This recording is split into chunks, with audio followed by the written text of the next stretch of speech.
this is ground zero for organizations for our strength. This is unbelievable, Carl. Thank you. Very impressive. We work really hard at it because at the end of the day, I'm nothing without Eric and the team that I have here. But you can see that the people here, they really own their strengths. Man, they really mean it. But what a great way.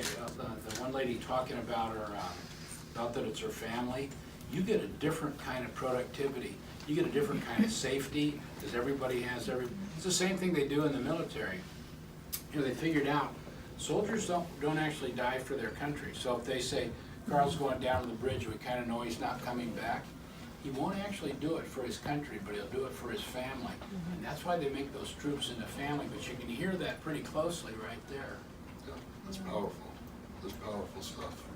So I appreciate you coming here tremendously.